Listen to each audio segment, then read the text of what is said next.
Sus discípulos le preguntaron, diciendo: Rabí, ¿quién pecó, este o sus padres, para que haya nacido ciego? Respondió Jesús: ni este pecó, ni sus padres, sino para que las obras de Dios se manifiesten en él.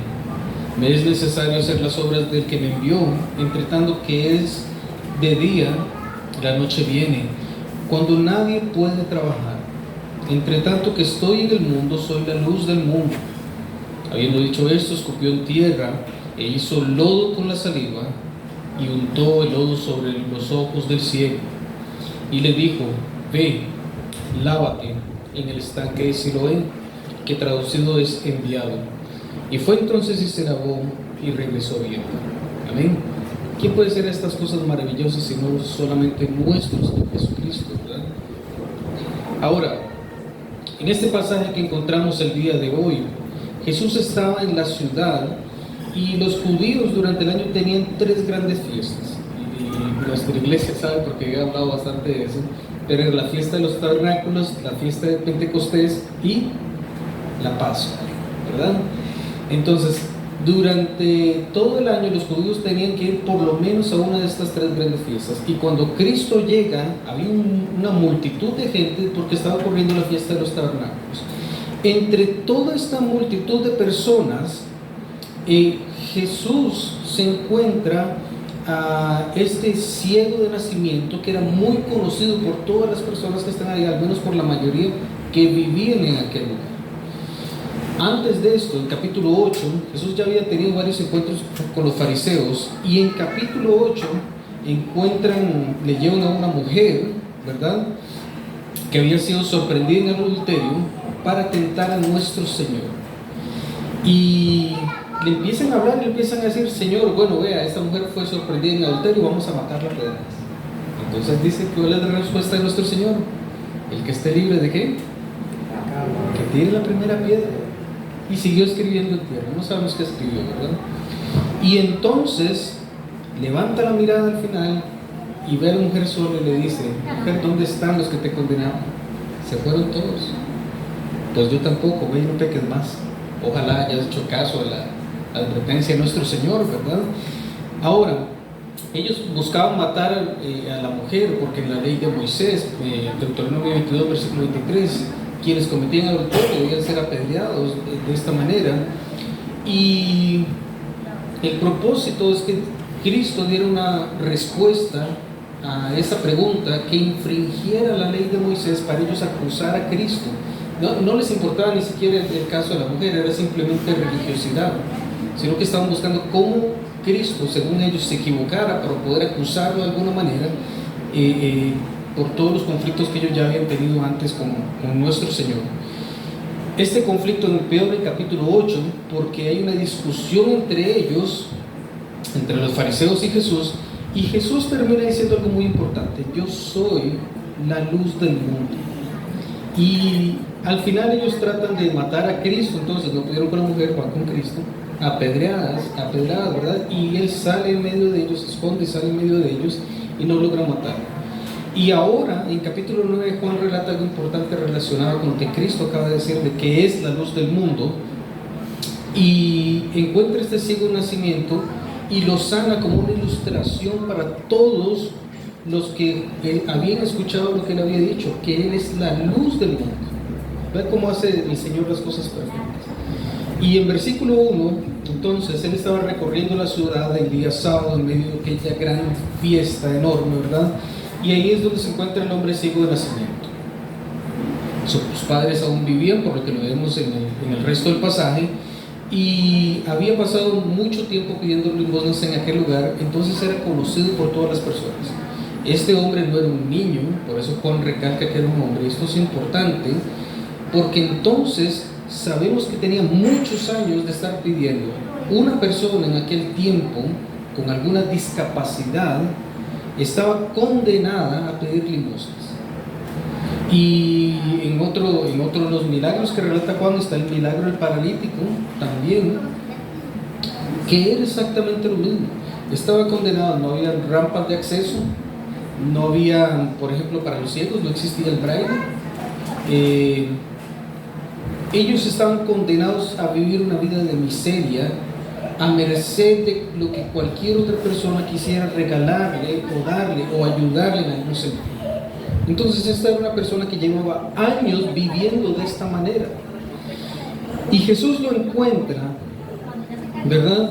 Y cuando los discípulos ven a aquel hombre, hacen la pregunta: ¿quién pecó? ¿Por qué ellos hacen esta pregunta? Porque ellos partían de la idea de que cualquier tipo de enfermedad o dolencia en aquel tiempo era causa de pecado propio o pecado generacional. Entonces, ¿qué es lo que dicen? Bueno, Señor, díganos, ¿quién fue el que pecó? ¿Verdad? ¿Fue él o fueron sus padres? Y recordemos aquel hermoso libro, el libro de Job. Después de 7 días de estar hablando con sus amigos, ellos empiezan a decir: bueno, Job, ¿qué fue lo que pasó? ¿Qué hiciste? ¿Qué hiciste mal? Porque era una creencia muy común que cada cosa que pasa en la vida de las personas es solamente porque usted pecó, o bueno, en aquel tiempo porque sus padres pecaron, entonces ese pecado está recayendo sobre usted. Las maldiciones generacionales, ¿verdad? Y aquí es algo hermoso que Cristo nos enseña: que la dolencia en la vida humana, el dolor en la vida humana, las enfermedades en la vida humana no solamente son causa del pecado en la vida del hombre. Si bien este es el mundo que Dios creó, pero también es el mundo que el hombre corrompe. Entonces las dificultades y las dolencias y todas estas enfermedades y cosas vienen al ser humano por 3 motivos. 1, por pecado, por supuesto, Dios castiga al pecador. 2, por el pecado de los demás que nos afecta a nosotros. Si usted va saliendo de la iglesia y alguien lo asalta, ¿de quién es el pecado? Del ladrón, por supuesto. Y número 3, los sufrimientos y el dolor en la vida del creyente vienen también como una prueba en nuestra vida, para que nosotros aprendamos a ser humildes y a confiar en la voluntad del Señor. Y al final todo esto termina siendo lo que Cristo dice: glorifica al Señor siempre. Y eso es lo que justamente Cristo está enseñando en este momento, que esto que estaba sucediendo, esta enfermedad de este ciego de nacimiento, glorificaría al Señor en medio de todo eso que estaba sucediendo. Desgraciadamente hoy en día hay esa creencia del falso dilema, ¿verdad?, de que estaban metiendo los que estaban ahí con Cristo, a Cristo, sufre por el pecado propio y el pecado de los padres. Entonces ahí es donde Cristo da la respuesta en versículo 3 y enseña que Dios muchas veces permite las dificultades, las enfermedades para mostrar su gloria. Amén. Ahora, eso es fácil decir, pero qué tan fácil es vivir cuando uno está viviendo un momento difícil, un momento de angustia, un problema matrimonial, un problema con los hijos, un problema económico. La soberanía de Dios suele ser difícil de aceptar cuando nos toca vivir. Porque es muy fácil leer y decir: sí, hermano, Dios es soberano, sí, Dios está en control de todo. Pero cuando somos nosotros que nos toca vivirla y aceptarla, no es tan sencillo. Y aquí es donde nuestro Señor Jesucristo nos da una gran lección: que aquel hombre que había nacido ciego, un bebé ciego, imagina un bebé ciego, qué triste tener a su hijo, que su hijo sea ciego. Un bebé ciego había nacido para glorificar el nombre de Dios. ¿Cuándo los padres iban a imaginar eso? ¿Cuándo el ciego iba a imaginar eso? ¿Quién de ellos podría pensar que ese bebé había nacido ciego para glorificar al Señor? Para que el poder de Dios se manifestara al mundo. ¿Quién podía pensar de esa manera? Probablemente ninguno. Y probablemente ninguno de nosotros, si nos nace un hijo ciego, podríamos pensar de esa manera, ninguno, siendo honestos. Ahora, Jesús muestra que entonces que aquello que venía diciendo que Él es la luz del mundo era verdad, porque mientras estaba con ellos era de día y hacía señales. Y era el momento de hacer señales, porque cuando su muerte llegara la noche, ya las señales se acabarían. Después vendría con lo que sí, pero verdad, más señales en adelante, pero refiriéndose específicamente a Él. Jesús es la luz del mundo, y de este modo Dios use el sufrimiento para traer gloria a su nombre. Entonces, ¿qué es lo que hace nuestro Señor? Escupe en el suelo. No sabemos por qué exactamente utiliza este método, ¿verdad? Hay varias teorías. Algunos dicen que porque Dios creó al hombre del barro y hacen una alegoría del texto, ¿verdad? No sabemos por qué. Cristo simplemente utilizó ese método, pone el barro en los ojos del hombre y le dice: vaya y se lava en el estanque de Siloé, que significa enviado. Porque ahora el enviado había sido llegado al estanque, tiene un nuevo significado real. El enviado de Dios estaba ahí y estaba mandando a este hombre, ¿verdad?, a este ciego, a ser sano por el poder del enviado de Dios.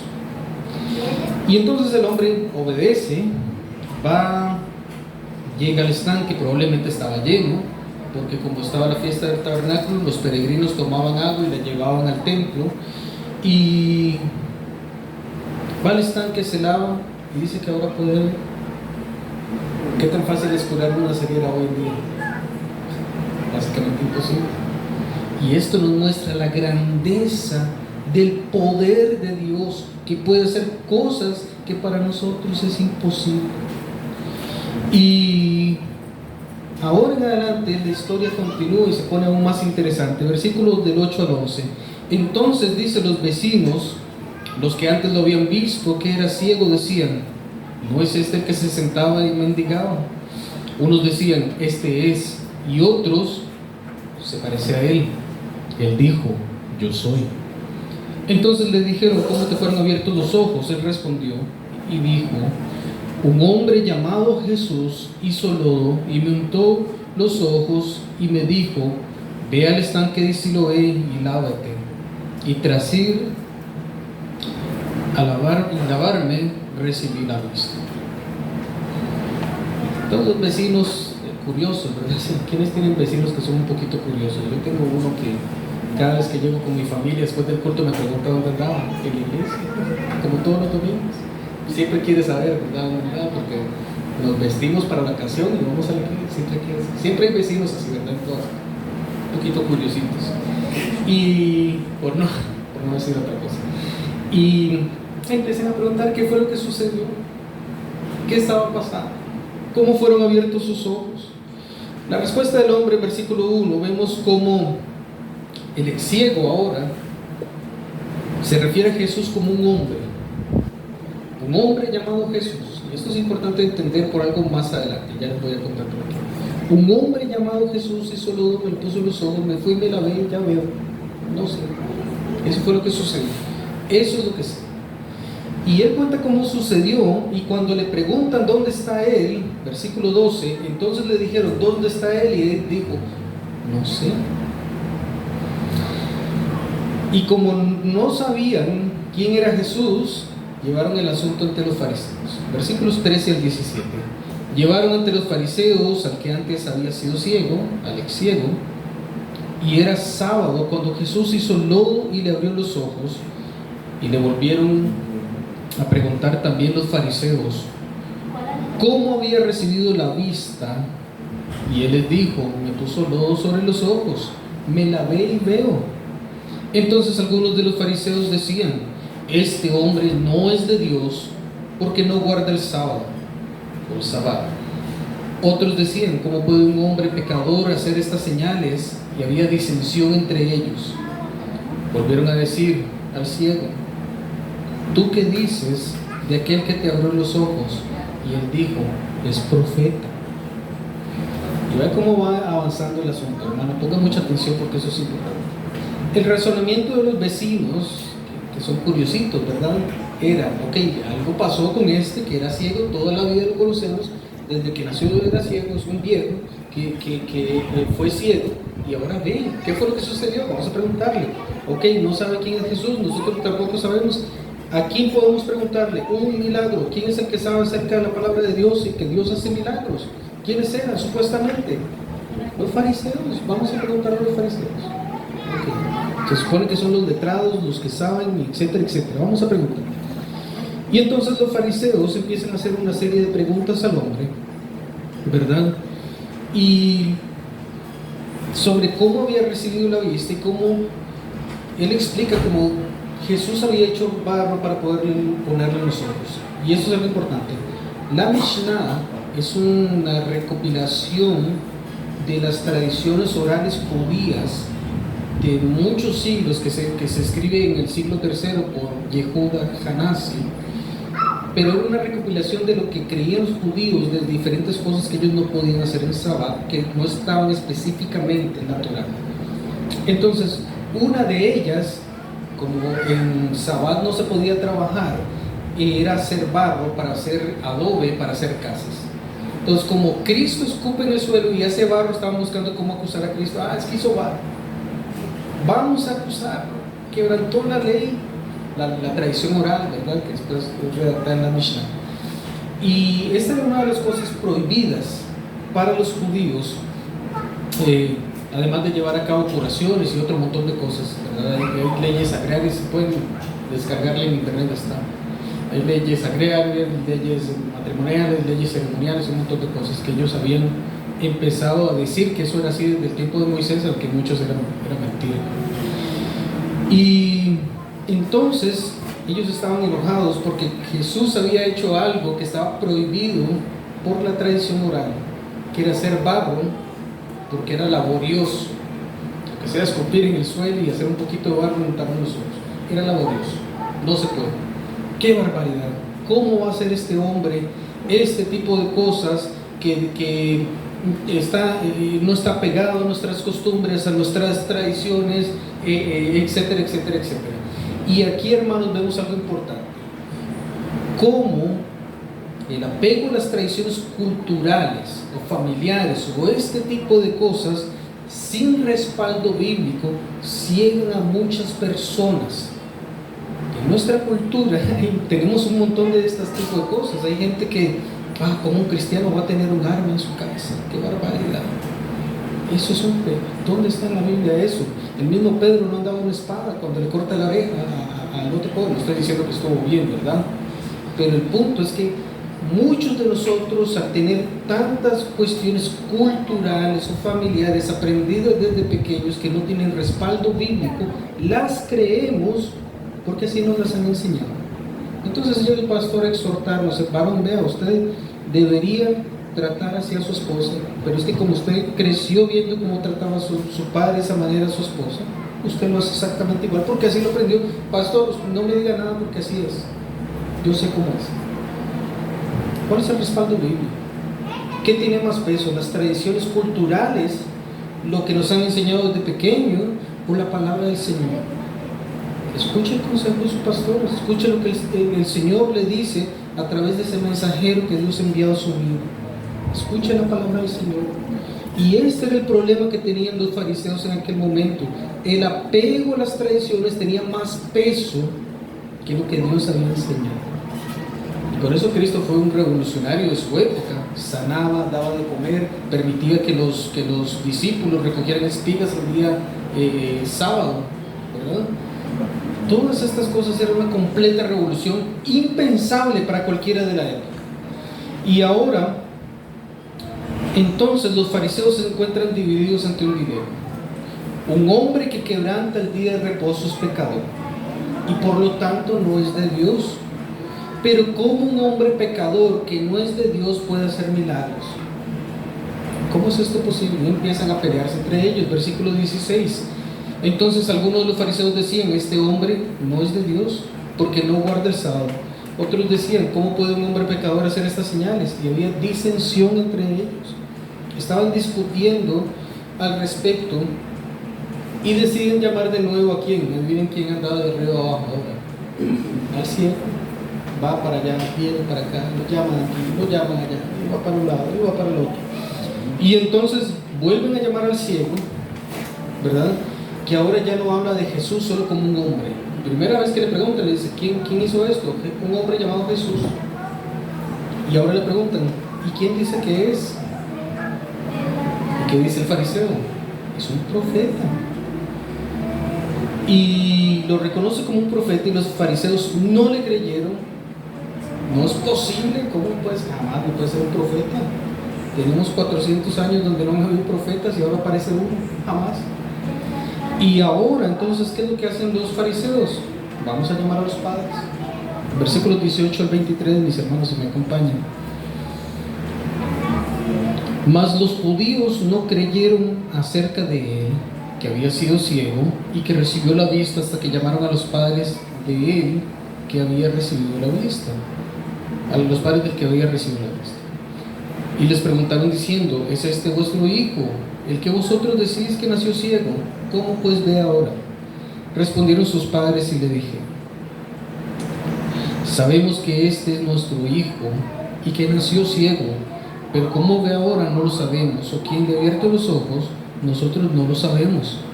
Él tiene edad, preguntadle a él, él hablará acerca de sí mismo. Sus padres dijeron esto porque tenían miedo de los judíos, porque los judíos ya habían resuelto que si alguno confesara que él era el Cristo, fuera expulsado de la sinagoga. Por eso dijeron sus padres: edad tiene, preguntadle. Y entonces preguntan a los padres: ¿cómo fue que pasó esto? ¿Es su hijo? Sí, es mi hijo. ¿Cómo es que recibió la vista? No sé. Y ellos dicen por miedo, como dice Juan, ¿verdad? Sabían que Jesús lo había sanado. Tenían miedo de ser expulsado con todo la problemática que era ser expulsado de la sinagoga. Básicamente, si alguien era expulsado de la sinagoga, era marginado de la sociedad completamente. ¿Quién se quería juntar con aquel hombre que había sido expulsado de la sinagoga? Que básicamente era un traidor a la nación de Israel. ¿Quién se iba a juntar con él? Nadie. ¿Quién iba a hacer negocios con él? Nadie. ¿Quién iba a darle trabajo? Nadie. ¿Por qué? Por no ser tachado de la misma manera. Entonces ellos, por miedo de ser expulsados de la sinagoga, se van por la tangente, ¿verdad? Y hacen esto. Este temor era un temor bien fundado, que recorrió muchas personas en aquel tiempo. ¿Por qué? Porque inclusive cuando llegamos al libro de Hechos, vemos Pablo cómo recoge cartas para ir y hacer ¿qué cosa? Perseguir a la iglesia. ¿Hasta dónde? Hasta Damasco. Y ahí es donde Cristo lo arrodilla y se le aparece ante él y le dice: Pablo, está aquí, deje de perseguir. Y Pablo se convirtió en uno de los grandes predicadores del cristianismo. La mayor parte de la teología que tenemos hoy en día viene de las cartas paulinas. Entonces, hermanos, otro caso que encontramos es el caso de José de Arimatea, que llegaba a ver a Cristo escondidas. Nicodemo también llegaba a ver a Cristo escondidas. Y muchos de estos también tenían miedo, trataban de seguir a Jesús, pero tenían temor de ser expulsados de la sinagoga, de ser marginados por seguir a Cristo. ¿Qué ha pasado con la iglesia durante tantos siglos? ¿Quiénes han sido los marginados? El mundo, excepto el budismo, les encanta. ¿Cuántos lugares de yoga hay hoy en día aquí en Costa Rica? ¿Cuántos lugares? Escoge, montones. ¿Cuántos lugares ahora hay mezquitas en Costa Rica? El mundo ama este tipo de cosas. Pero los cristianos, los raros, que se visten bonito el domingo para ir a la iglesia, que se levantan temprano un domingo, qué cosa tan rara. ¿Cómo es posible que alguien, en vez de quedarse descansando un domingo, durmiendo hasta tarde, que es su día libre, prefiere ir a una iglesia? Qué cosa tan extraña.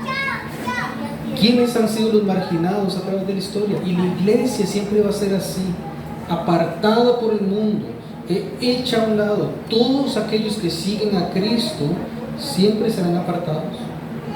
Y a eso es lo que usted se enfrenta, hermano. No espere ser cristiano y a la vez ser parte del mundo. No se puede. Es imposible.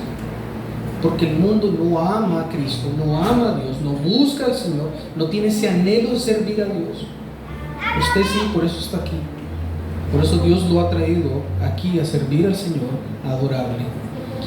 Entonces ellos vuelven a interrogar al Señor otra vez. Ok, no le pudimos sacar nada a los padres en contra de Cristo. Vamos a volver a llamar al ciego. Otra vez, venga para acá. Versículo 24. Dice: así que llamaron por segunda vez. al hombre que había sido ciego y le dijeron: da gloria a Dios, nosotros sabemos que este hombre es pecador. Entonces él respondió y dijo: si es pecador no lo sé. Una cosa sé, que habiendo yo sido ciego, ¿ahora qué? Ahora veo. Y le volvieron a decir: ¿qué te hizo? ¿Cómo te abrió los ojos? Le respondió: ya os lo he dicho, ¿no habéis escuchado? ¿Por qué no queréis oír otra vez? ¿Queréis también vosotros hacer a sus discípulos? Y esto es interesante, porque ya ahora el ciego se pone mal crédito, ¿verdad? Otra vez, que quieren ser sus discípulos también, ¿verdad? Y ellos vuelven a interrogar al ciego para que dé gloria a Dios y no exalte el nombre de aquel hombre que le había dado la vista. Y la respuesta del ciego es interesante, porque contra las pruebas no hay argumentos. Nosotros en Latinoamérica tenemos un problema, y es que a veces hablamos sin pruebas. Entonces nos enojamos con el hermano: es que el hermano me vio mal, me hizo caras, seguramente está enojado conmigo, y empezamos a hacernos una cosa de ideas en la cabeza. Es que el hermano seguramente es esto, lo otro, o el trabajo también, es que yo creo que le caigo mal a fulano y tal. ¿Cuál es la respuesta bíblica cuando usted tiene un problema con su hermano? Mateo 18, vaya y hable con él, resuelve un espíritu cristiano, humilde, pero preferimos hacernos ideas en la cabeza. Contra las pruebas no hay argumentos. ¿Y qué es lo que dice el ciego? No sé, si es pecador no lo sé. Una cosa sé yo, que yo era ciego pero ahora veo. ¿Qué quieren ustedes? Hacerse sus discípulos. ¿Cuál es la necedad? Ya les dije. Y esta es la tercera vez, porque primero fueron los vecinos, después los fariseos, después llamó los papás, ahora lo vuelven a llamar a él. Y ya él se cansa, ¿verdad? Esto es cansado ya. Y vemos entonces que esto lleva a una ceguera religiosa al máximo. Estamos llegando a la cúspide, a la culminación de este evento. Y dice versículos 28 al 34: entonces lo injuriaron y le dijeron: tú eres su discípulo, pero nosotros somos discípulos de Moisés. Nosotros sabemos que Dios habló a Moisés, mas no sabemos de dónde es esto. El hombre respondió y les dijo: pues en esto hay algo asombroso, que vosotros no sabéis de dónde es, y a mí me abrió los ojos. Y sabemos que Dios no oye a los pecadores, pero si alguno es temeroso de Dios y hace su voluntad, a este oye. Desde el principio nunca se oyó que alguien abriera los ojos a uno que nació ciego. Si éste no hubiera venido de Dios, no podría hacer nada. Respondieron y le dijeron: tú naciste enteramente en pecados, y tú nos enseñas. Y nos echaron fuera. Hermanos, vemos cómo entonces esa ceguera religiosa llega al máximo. Aquel apego superficial a la ley les impedía ver lo obvio de lo que estaba sucediendo, y aquel hombre era un ciego de nacimiento y había sido sanado. En vez de dar gloria a Dios y estar contentos por él, buscaban cómo matar a Cristo. Y Dios usaría este ciego para traer una lección a los fariseos.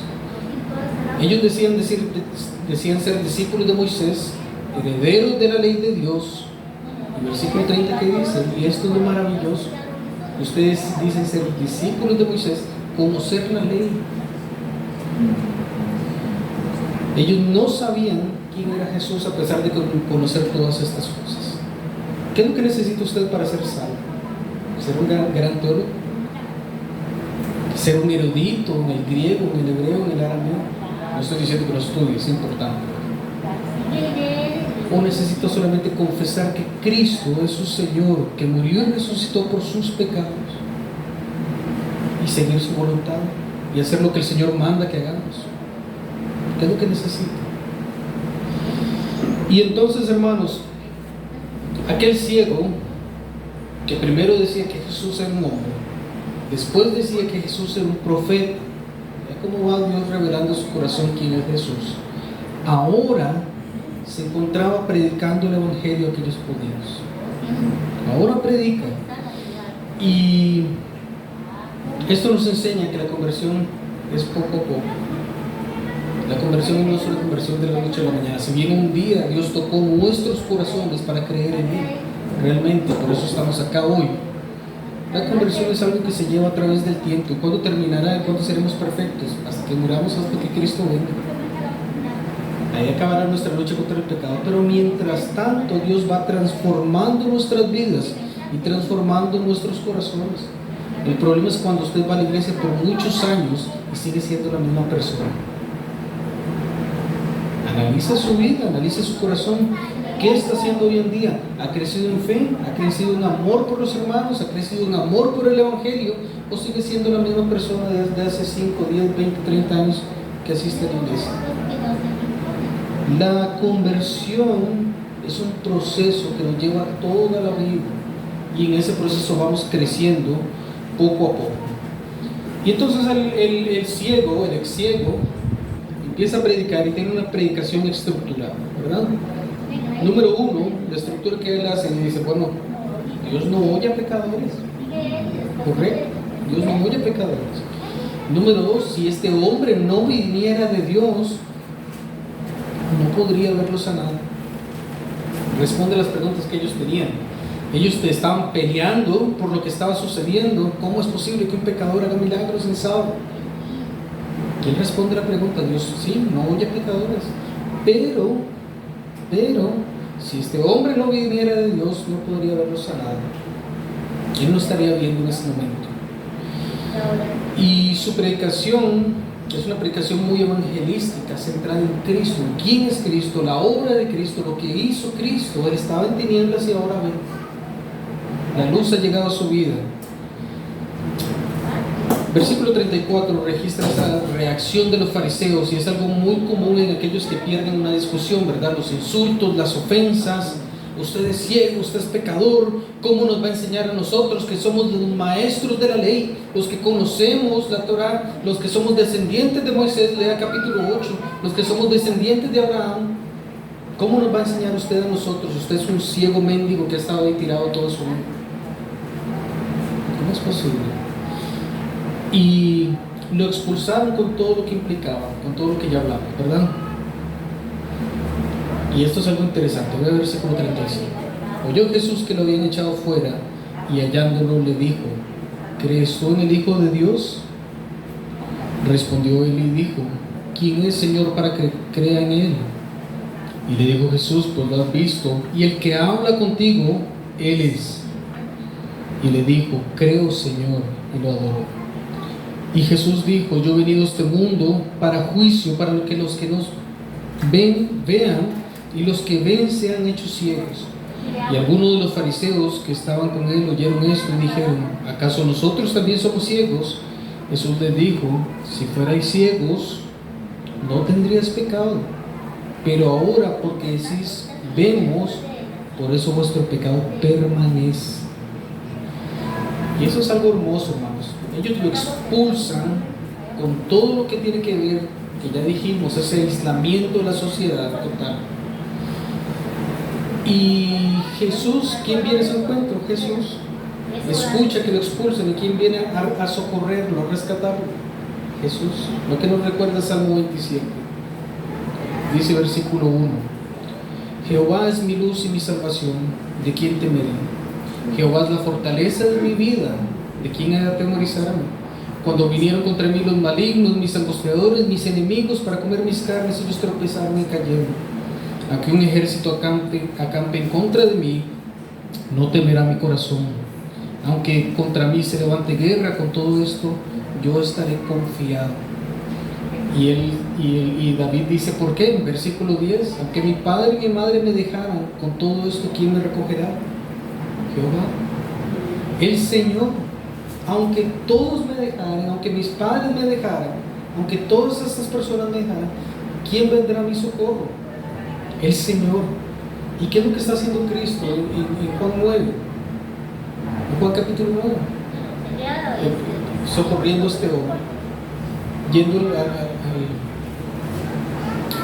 a rescatar a este hombre. Hermanos,